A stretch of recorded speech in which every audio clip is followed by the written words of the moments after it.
Nagbabalik po ang Panahon TV. Sa puntong ito, alamin na po natin ang streams of temperature at ang relative humidity.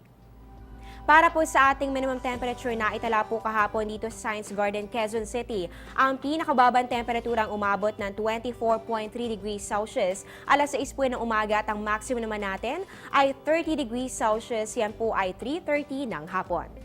Samantala, para naman sa ating relative humidity, ang minimum po ay 75%, yan po ay 3:30 p.m. at ang maximum naman po natin ay 94%, yan naman po ay alas 6 ng umaga.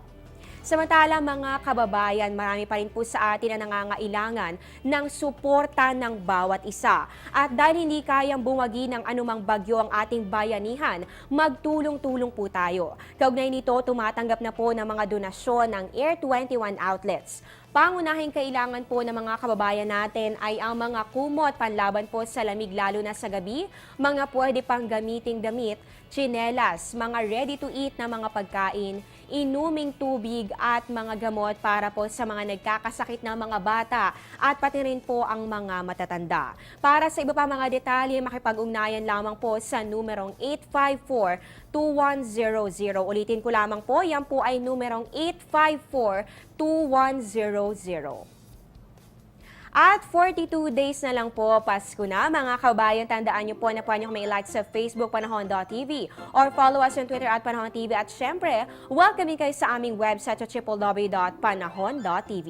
Abangan niyo po kami mamaya sa Balitaan Good Morning Boss at sa oras-oras sa Panahon TV Express dito lamang sa Telebisyon ng Bayan.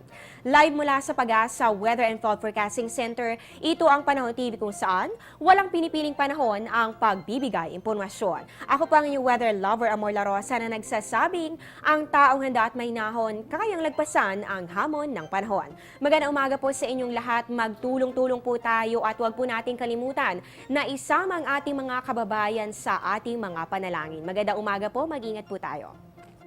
Ang programang ito ay hatid sa inyo ng Air 21. Sagot ko, padala mo.